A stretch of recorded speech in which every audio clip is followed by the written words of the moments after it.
The ratio of friction tensions in the flat belt, that is the frictional forces on flat belts, we want to estimate.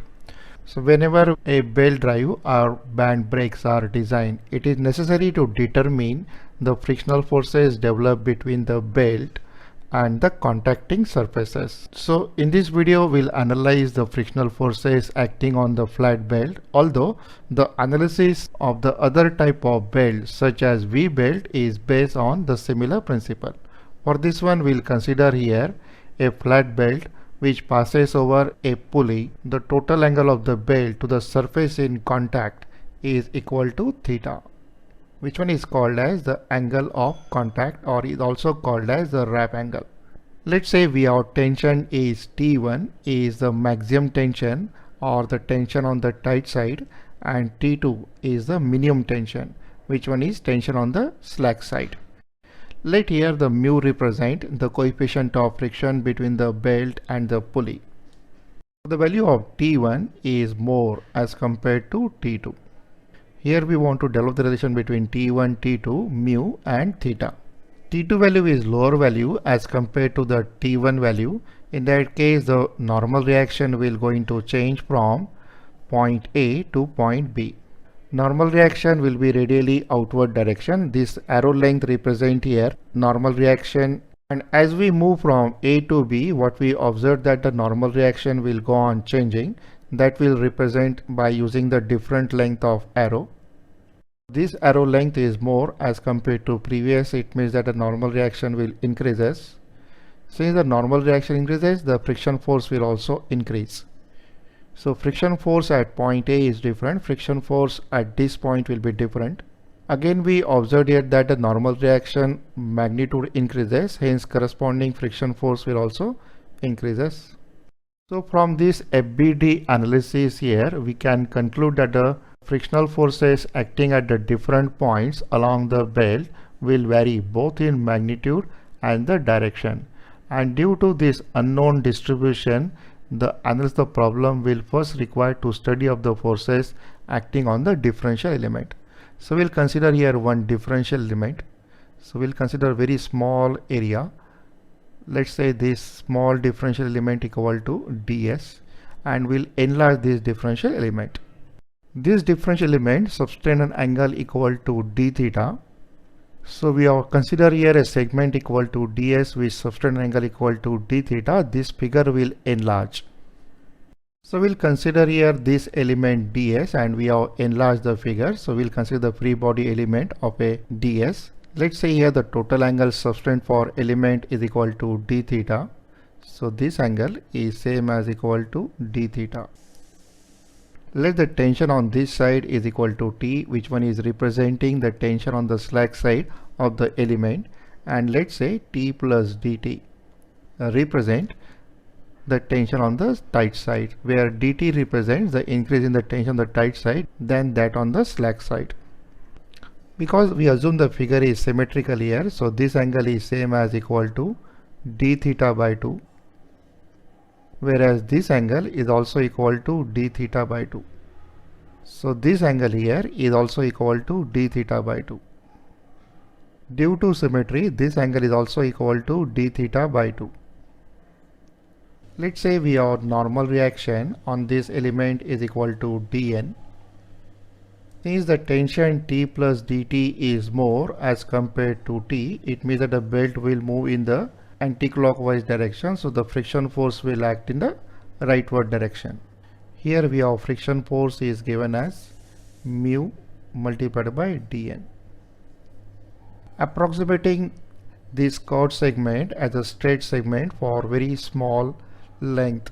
In that case, the component acting along the horizontal direction will be T multiplied by cos of d theta by 2. Whereas this component will be equal to T plus dt into cos of d theta by 2.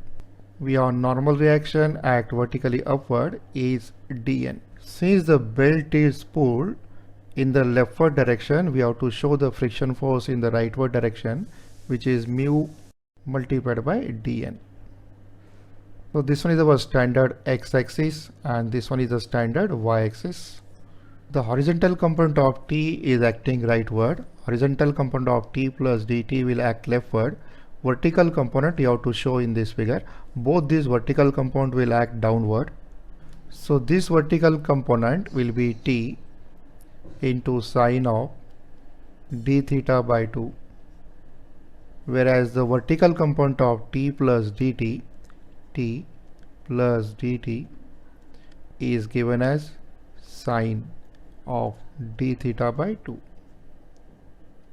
Now this angle is d theta is an infinitesimal. In that case we have sine of d theta by 2 is approximated as d theta by 2, but you have to use the value in radian, and cos of d theta by 2 is approximately equal to 0, so this value is taken as equal to 1. So let's take first here the summation along the y direction, which one is vertically upward is positive, must equal to 0. Source acting in a vertical direction is dn, so we have dn. Then t plus dt sine of d theta by 2 acting vertically downward is minus t plus dt into sine of d theta by 2. And t into sine d theta by 2 is also acting vertically downward. So it is again negative value is minus t into sine of d theta by 2 must equal to 0. So in this case we have dn minus t plus dt. Since the d theta is infinitesimal, we can write sine of d theta by 2 is same as d theta by 2. So it is multiplied by d theta divided by 2 minus t into d theta divided by 2 is equal to 0. Now we can expand it.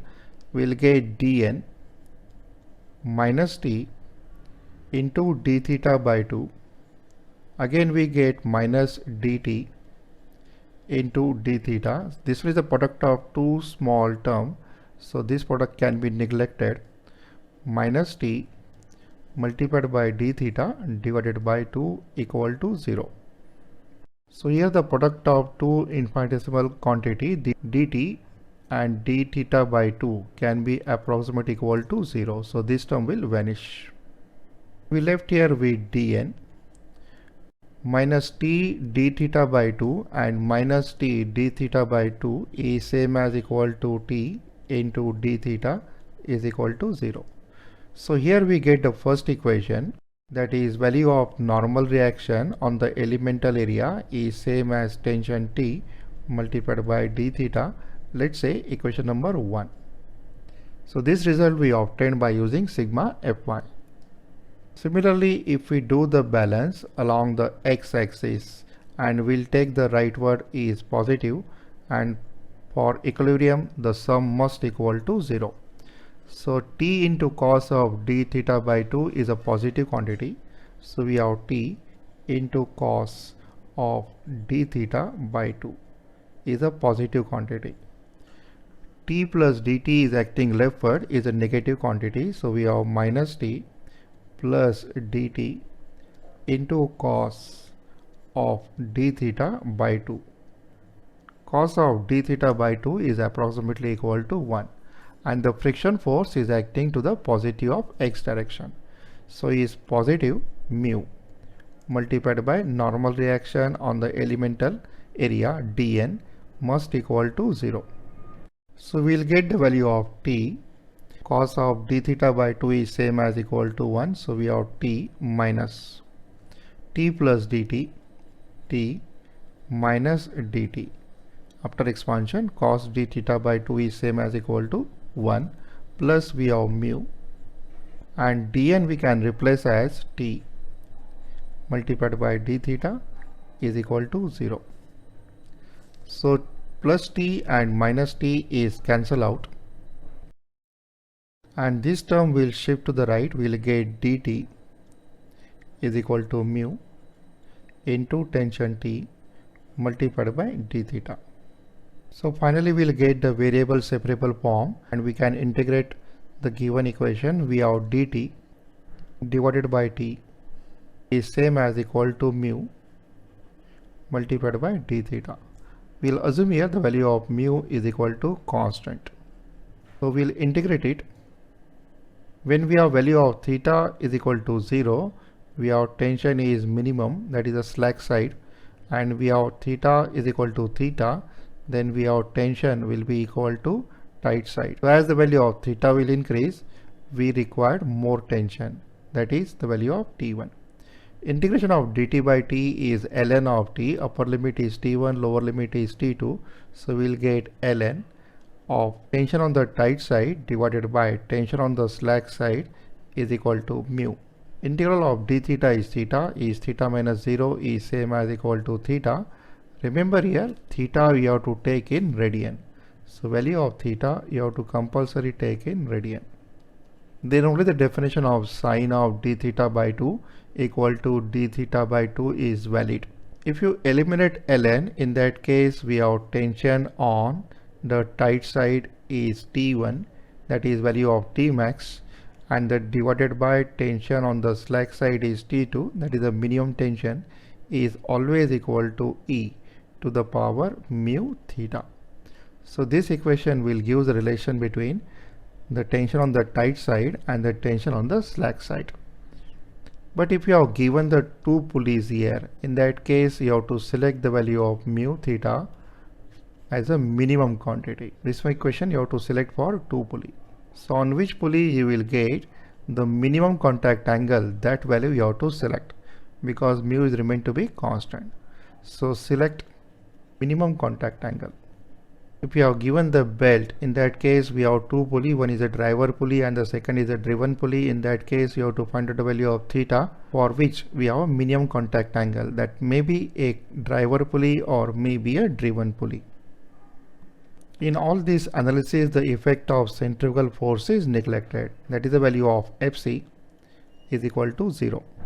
So this discussion is applicable only when the effect of centrifugal force is neglected.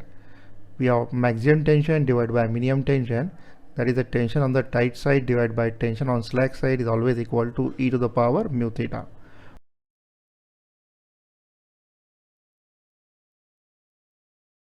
So we have proved the relation that we have T1 by T2 is equal to e to the power mu theta, where T1 and T2 are the tension on the tight side and the tension on the slack side.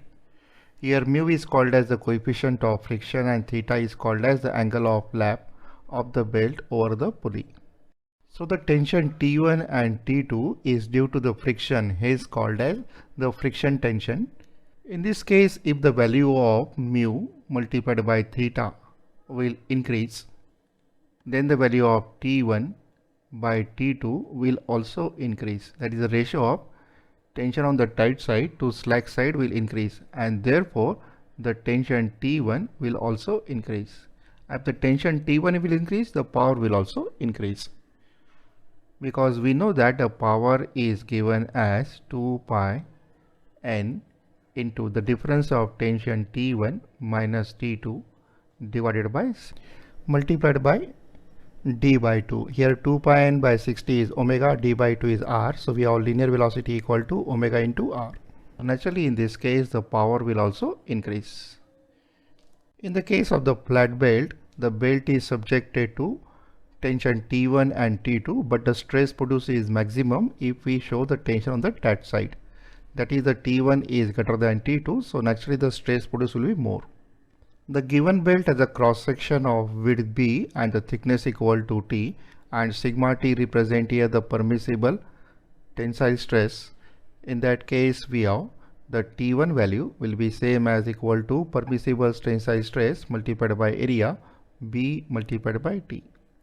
So in this way we can calculate the tensile stress in the belt, which is equal to the tension on the tight side divided by the cross section area b multiplied by t.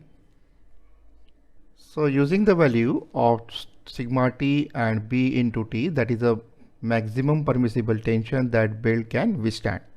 So actual value of tension T1 should be less than the maximum permissible value, otherwise the belt will fail.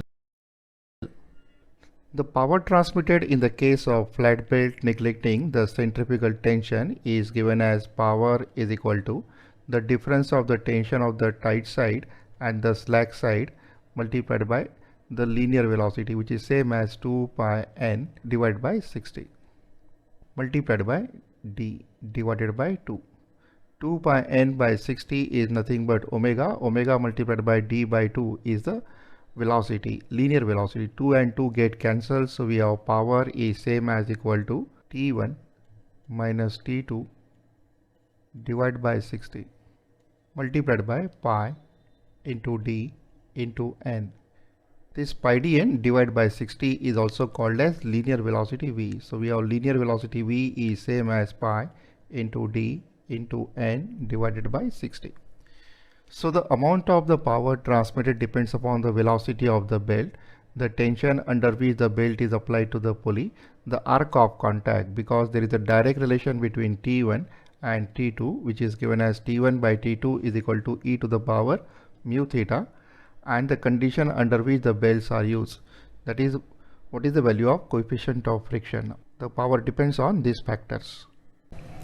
The video you are watching is from the app, which is the Mohod class app available on Google Store, and in this app we'll cover all subjects involved in mechanical engineering for GATE. Join the course directly from your mobile. The link is given here.